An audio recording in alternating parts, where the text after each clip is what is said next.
Hey folks, it's Josh Goldstein. I had got a flurry of questions on Facebook this morning asking me about different issues, and I thought it would be easier for me just to jump on Facebook Live.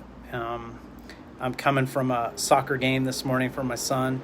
I went to the farmer's market after that, so forgive my non-professional attire. First of all, I think that anyone who has a K-1 visa that's pending is probably pretty frustrated right now. And rightly so, because you deserve to get a decision on your cases. And I see people who have experienced frustration and delays at every step of the process. The NVC is not doing its job. USCIS is taking forever to process a I-129F. And then you have consulates that are just not scheduling interviews. This week, my paralegal called the National Visa Center and asked the National Visa Center if they were processing and scheduling fiancé visas for interviews at U.S. consulates. And they said they were not because the consulates were closed. I've talked to other attorney colleagues who have gotten fiancé visa interviews at U.S. consulates more recently. So I really don't know what to say about that. But let me just go back and answer some of the questions that I'm getting in that thread.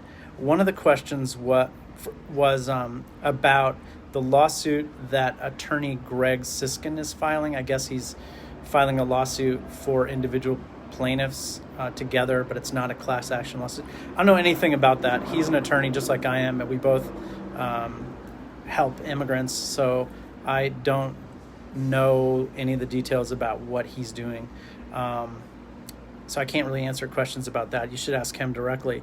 One of the questions that I often get from people is, when is the consulate in Casablanca going to reopen? When is the consulate in Islamabad going to reopen? When is this consulate going to reopen? When is that consulate going to reopen? I have a link to a Google sheet that has a list of all of the consulates, or many of the consulates, not all the consulates, and it states when each consulate, the status of each consulate's operations. And I'm happy to share that. I didn't create this Google sheet. I don't know if it's accurate or not, but you can take it for a grain of salt. I'm a little reluctant to share it because I didn't create it, and I can't vouch for its accuracy, but I'll put it up there anyway, and if it's helpful, then that's great.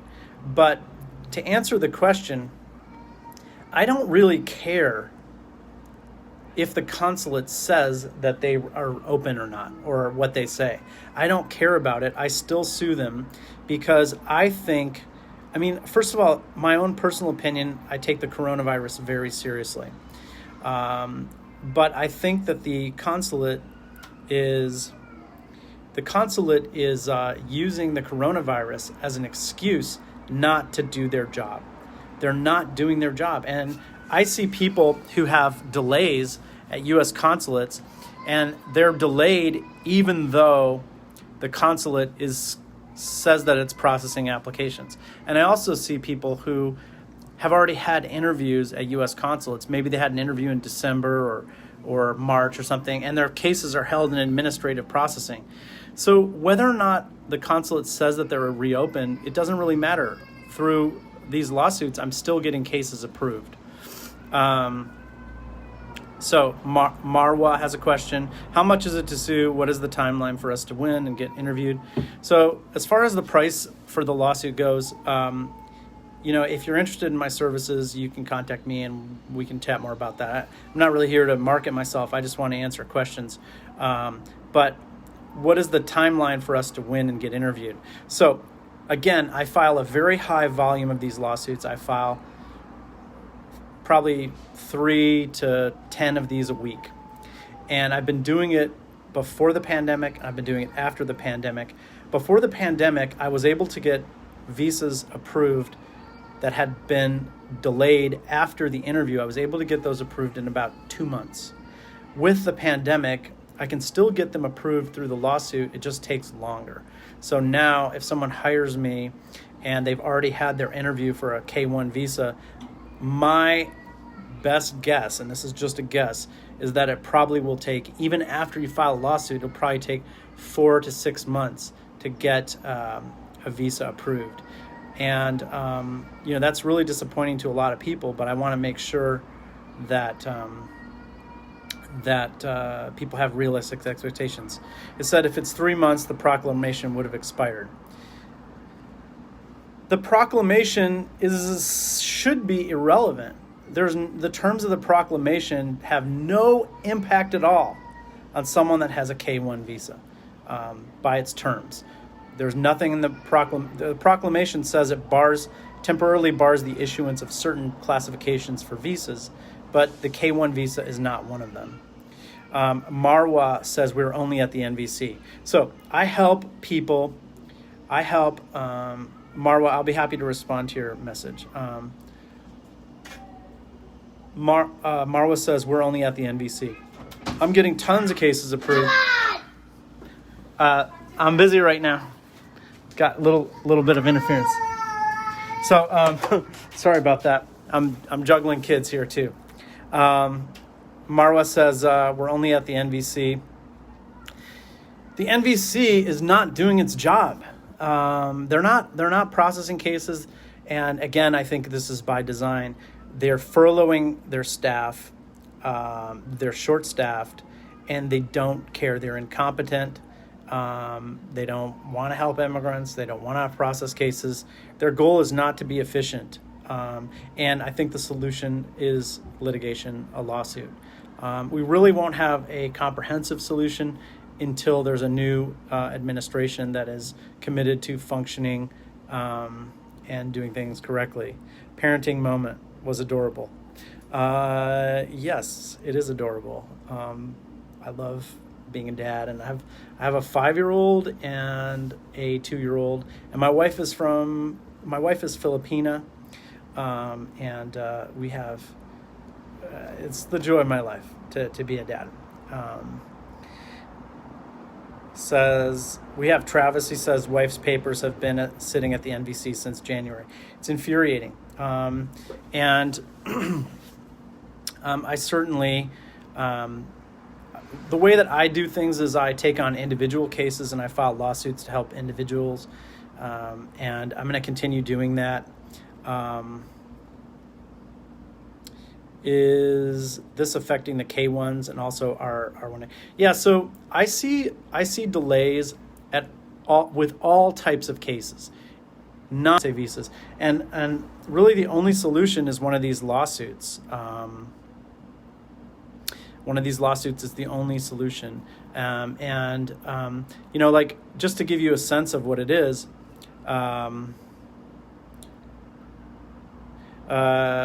Marlene says another lawyer told us he could get our visa in 2 to 4 months. Well, my record is 9 days. Someone hired me for a fiance visa. I got it approved in 9 days. I had another one that I got approved 23 days after I filed the visa, and many of my clients have gotten approved in 2 to 4 months. But regardless of what I tell you about the processing times, then it's really the consulate that issues these.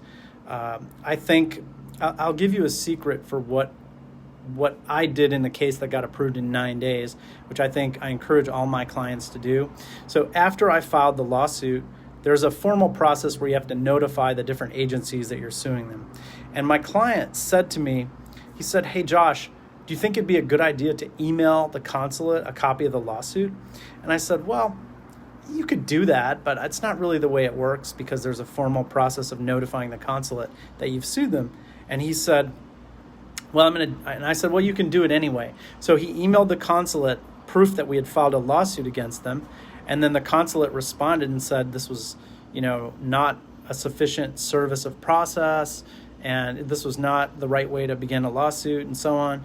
But then you got their attention and things started moving along. So I always encourage my clients, after we file the lawsuit, to just email the client a copy of the lawsuit and let them know, put them on notice that we've sued them. I don't think you want to be rude or, don't vent your frustration. I think a polite, way of putting it would be, I just wanted to bring to your attention the fact that we filed a lawsuit to challenge the delay, and here's a copy of the blah, blah, blah. Again, this is not really a legal thing. It's more just a way to get their attention. Can we still use their services if we used an immigration consultant, hired a guy in the Philippines, American? Yeah, I mean, most of the people who hire me have reached a dead end. They have hit a brick wall.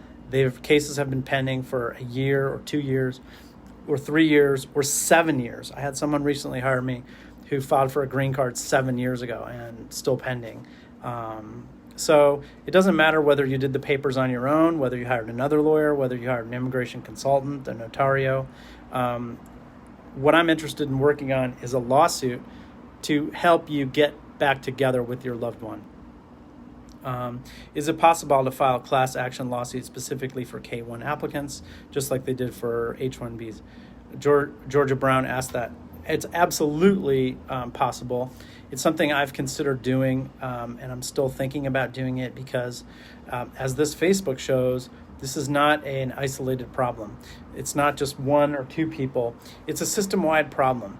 And even if you have a lawyer that files 100 or 1,000 of these lawsuits, that still leaves out everybody else, and it doesn't change the policy. It's just a repeated pattern of behavior. So yeah, I think a class action would be the best way to do it. A lot of people are fearful of retaliation. Could you address this? I think I already answered that. But retaliation is the number one concern that people have, and I'd never see that happening. You can't let them take advantage of your emotions. Don't be afraid of this consulate. If you're inclined to sue them and you want a solution to your problem and you want to be with your loved one, don't be afraid to do this. As I tell people when I get them approved, I say, and this rings true, I said, look, if you hadn't hired me, if you hadn't filed this lawsuit, if you hadn't taken this chance, then you would still be waiting. And I think that is true. If you don't file a lawsuit now, many of you, unfortunately, will be waiting in 6 months from now, and indefinitely. No focus on us. Sorry, I'm just having trouble reading this. Is it possible? Yeah, let me just see. Is this being recorded? I have to leave. Yeah, I think it is.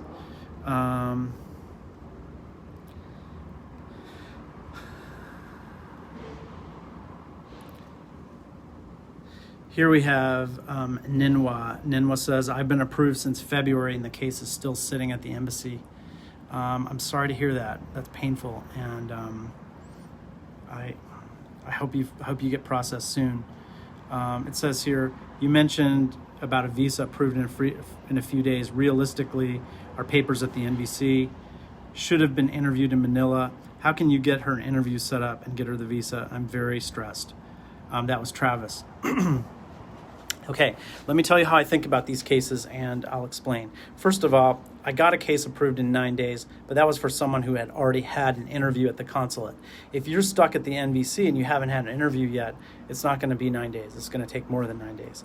I'm not sure how long it's going to take, but it's going to take more than 9 days. So just to give you a sense of how I would approach this. First of all, I would ask you, Travis, I would say, look, when did you file the I-129F? Because if you only filed it a couple of months ago, it's hard to file a lawsuit and claim that there's been an unreasonable delay. The basis of the lawsuit is that there's been an unreasonable delay and that the agencies are not doing their job. So the first question that I ask people is, how long has your I-129F been pending?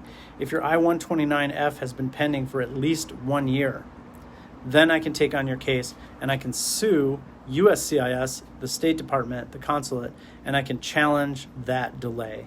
And lo and behold, once you file the lawsuit, suddenly the NVC is going to start processing your case and set up your interview and go forward from there.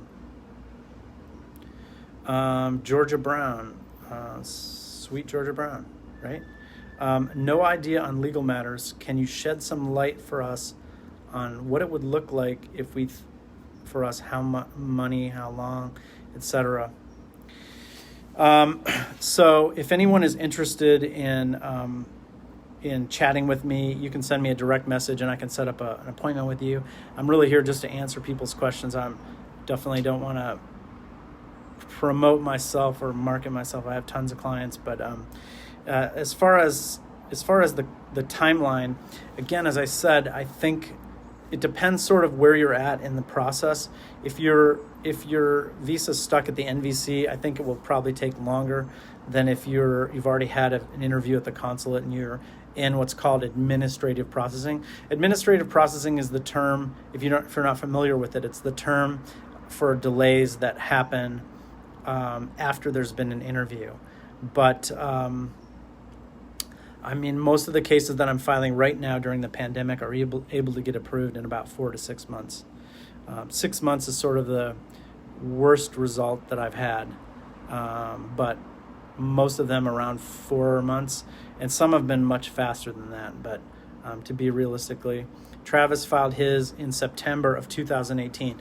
Well, that's been it's been almost 2 years.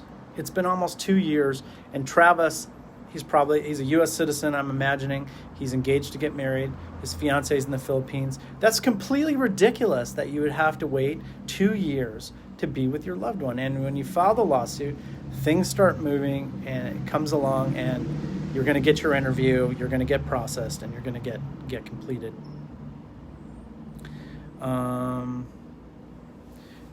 We have here Marlene. Do you do free first appointment? I do. Most of us are financially drained. Yeah, I do free consultations for people. I typically charge $100 for a consultation, but for folks that have visa delays, I have a special link that I can send you where you can book an appointment for free with me. And again, even if you don't hire me to be your lawyer, it's perfectly fine. If I can answer your questions and give you some information about your case for free, I'm happy to do that. That's a great use of my time, even if it's not something where someone hires me. It's not just a sales call for me. This is something I'm passionate about. I just want to see people together, and I think about my own wife.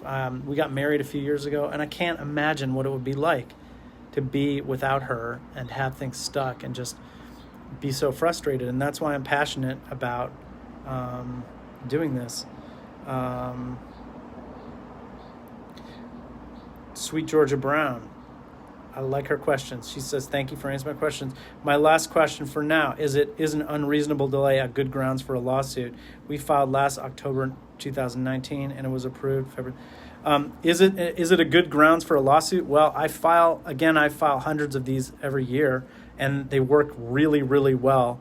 By law, the agencies are required to make a final decision within a reasonable period of time.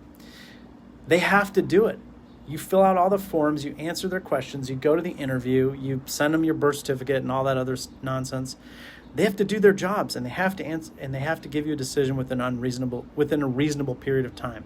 And when they don't do that, you can hold their feet to the fire, and you can sue them, and you can force them to process your case. And it works very, very well. Now, reasonable people can disagree about what is a reasonable period of time.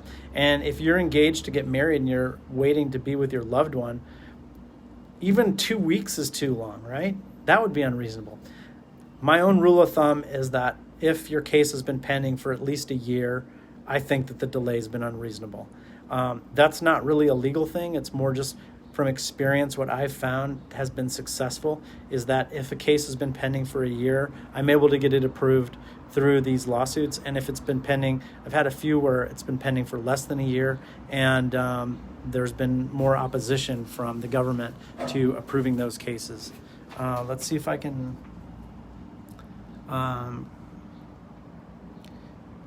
Travis again says he's married, IR1 visa. Can you help? Does this still apply? We're at the NVC for 6 months. 6 months. It's crazy. So, Travis, if you filed your case in 2018, you've been pending for way more than a year, and this is something I can definitely help you with. send me a direct message and we can talk more about the details of your case, and I'll let you know whether I think you have a good case. And Sarah says, can you share your email address to private message you? Yeah, I mean, again, what the best way to get in touch with me is send me a direct message or through Facebook. And if you want to chat with me, I'll send you a link where you can book an appointment with me for free. And again, you don't have to hire me. If you don't hire me, we can still be friends, perfectly fine. It's not like that. I'm here to answer questions and help you out. And even if I can't help you, I'll try to point you in the right direction. I've been practicing immigration law for nearly 20 years. I run a national immigration law practice with offices in Boston and Los Angeles, and most people hire me because they were referred by someone. I'm really proud that we have I have really great reviews, and sometimes people say, well, if we hire you and we do the lawsuit, how do we know it's going to work? What if it doesn't work? And I always tell people, I'm like, go and Google me and look at my reviews. And, you're not going to find a review where someone says, I hired Josh for a lawsuit to resolve a delay and it didn't work and we got denied. So that you're not going to find something like that. The K1, we are K1 pending at the NVC for 4 months. That's Marwa. So I guess my question is, you're pending at the NVC for 4 months, but when did you file the I-129F? Maybe you filed that 2 years ago. So I guess the measure that I use for whether something's reasonable is, when did you file the I-129F? Has it been pending for at least 1 year?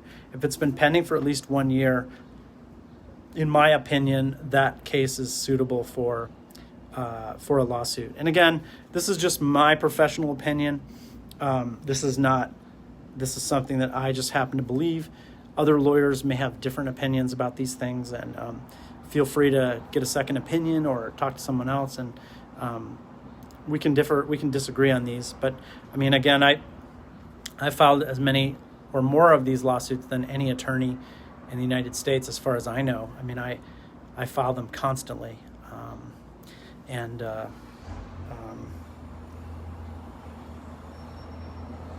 so Marwa says that they filed the I-129 on September 4th. So I'm assuming this was September 4th of 2019. So based on my analysis, for what it's worth, you can take it or not. If you filed the I-129F on September 4th of 2019, then a lawsuit of the type that I filed to resolve delays, you can file that. You should be able to file that on September 5th of 2020. So when people contact me who have cases that have been pending for less than 1 year, I encourage them to wait 1 year. And I do it not because it's hard to tell people that, because again, I'm with you. I share your frustration, and I know that you want to be with your loved one, and there's so much uncertainty right now. You have Trump, you have the coronavirus, you have the cutbacks to immigration. So there are all these things that are impacting the processing of cases, and it can drive you crazy. But still, I think you should wait a full year. Let me see. Here's one. Can expedited K-1s be reissued in a different fiscal year? When can embassies start to reissue expired K-1s? Oh, that's a great question from Emily. Maybe I said your name wrong. So, in a normal functioning world that existed a few years ago, when the K-1 visa, sometimes the timing is such that when people go to their interviews, the K-1 visa is expired by the time they go to their interviews. And what happened in most consular posts, the consulate would just revalidate the K-1, the initial K-1 petition, and it all worked itself out. But now you have situations where people have visas but have been unable to travel, or you have circumstances where people need the consulate to take action on it. And I just think the consulates are not functioning. And I think it's going to be very difficult for you to get them to do what you want them to do. And I mean, you email the consulate, they don't get back to you in any meaningful way. You call them if you can call them. It's just very difficult to get them to do their jobs. And I think that's why the lawsuit is so helpful. I filed lawsuits to help people resolve these sorts of issues where the consulate is just not doing what it's supposed to do. And it's sort of like my answer to everything is the lawsuit. And it would work. Let me see. Does being the mom of a U.S. citizen who is 1 year old help or affect? That's a tough situation. My heart goes out to you. I'm a new father myself, and I couldn't manage for a day without my wife's help. And I think she relies on me as well. And so to be a single mother with a 1 year old would be really, really tough. There is a process that USCIS has and the State Department as well, for requesting expedited processing.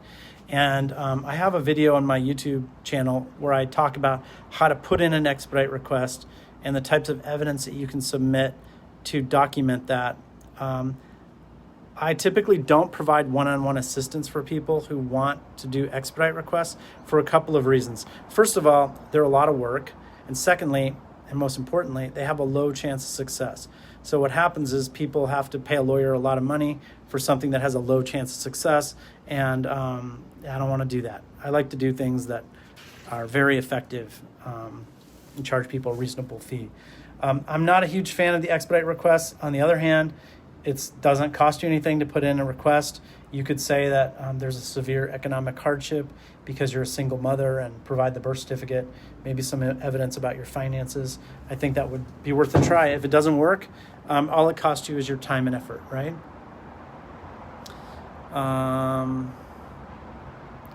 Let's see here. I thought that they were not resuming K1 because of the Shenzhen ban. How can you help us out with that? Great question. So Shenzhen region is most of Europe. And how can you help with that? Well, basically, we sue the government to challenge the legal validity of that ban. And the ban on its face is patently, in my opinion, it's patently absurd. For example, if your fiance lives in Germany, then that ban says that a German citizen cannot be issued a visa to enter the U.S. because of the infection rates of the coronavirus. Well, Germany has done a remarkably great job controlling the coronavirus. Their coronavirus numbers are the envy of the world. And in the United States, the coronavirus is running rampant, and there's no national plan at all in the United States to control the coronavirus. And our coronavirus numbers are terrifying. We have more than 170,000 Americans have died so far of the coronavirus reported casualties. Compare the numbers in Germany with Florida, for example, control for population. So I think if you actually looked at that ban and you analyzed it from a rational basis perspective, there's nothing, it's absurd. So I think that we're filing lawsuits to challenge the proclamations themselves.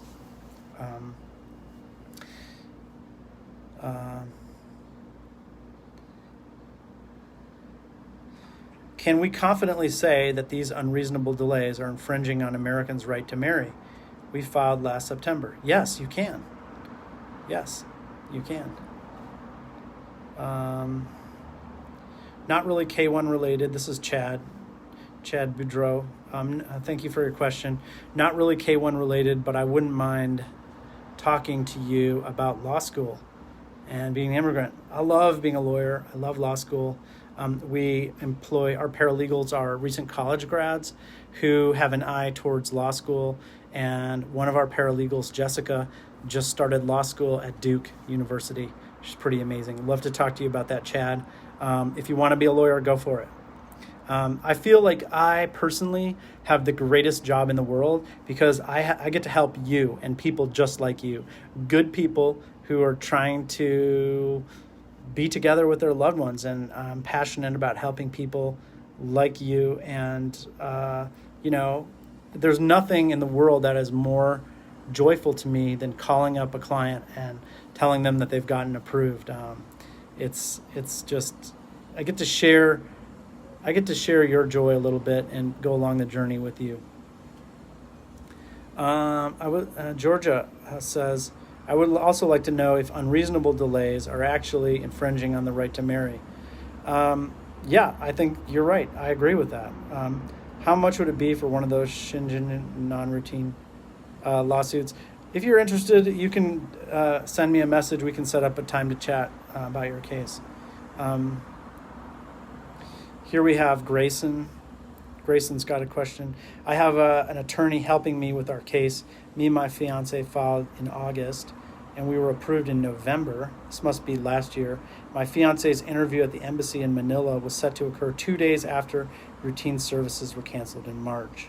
A week and a half ago, my representative opened a congressional inquiry, and the embassy told me that a couple of days ago that it was escalated.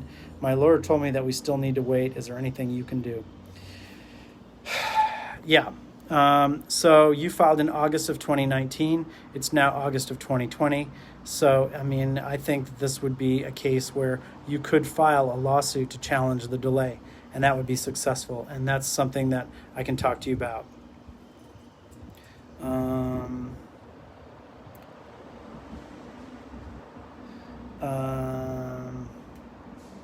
Marlene says, I always wanted to be a lawyer, but my brain can't retain all those law texts.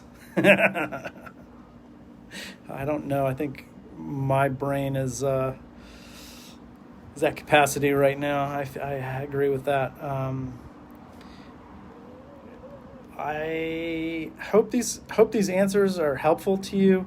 I want you to have some confidence and some hope.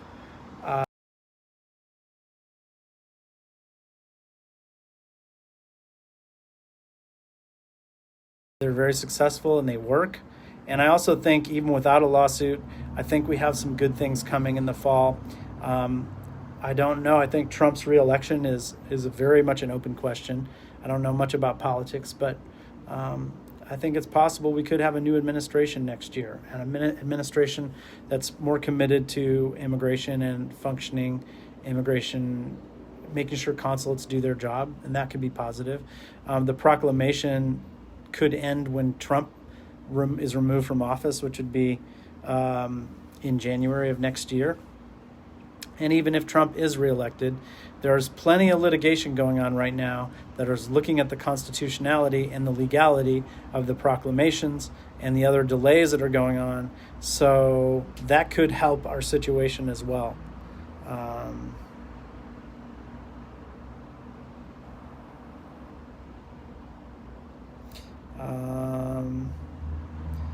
Yeah.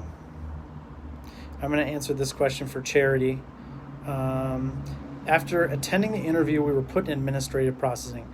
The document they requested was provided a few days after the interview, and we've been in administrative processing since November of 2019.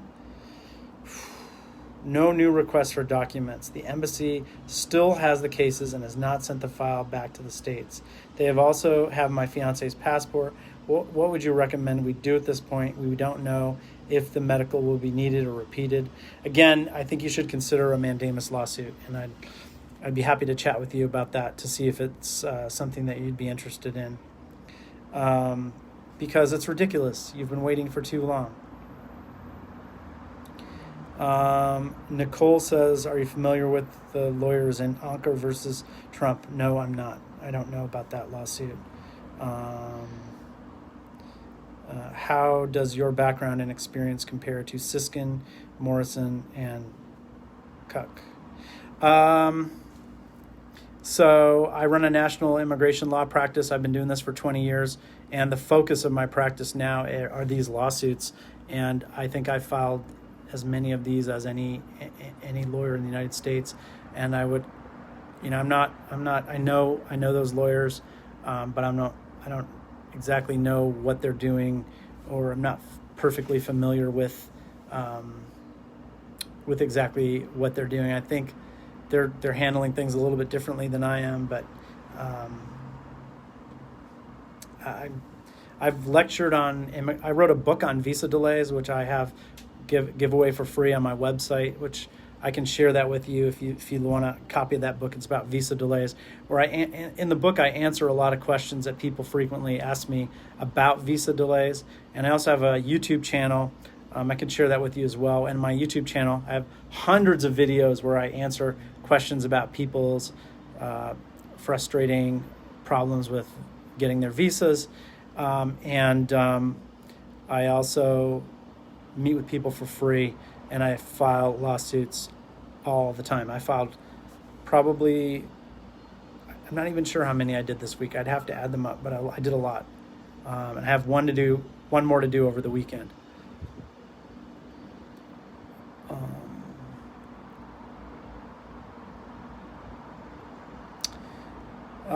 Does a case with 100 plaintiffs have more chance to win compared with one person? I'm not sure. I file individual cases for plaintiffs and get good results. It works. My phone is dying, so I'm going to have to go. I hope this has been helpful for people. Again, I'm trying to share with you my knowledge. If you have specific questions, message me. I'd be happy to answer them. And if you want to chat with me individually, I'll be happy to set up a call for free with you. Take care, stay strong, have some hope, and we'll see you later.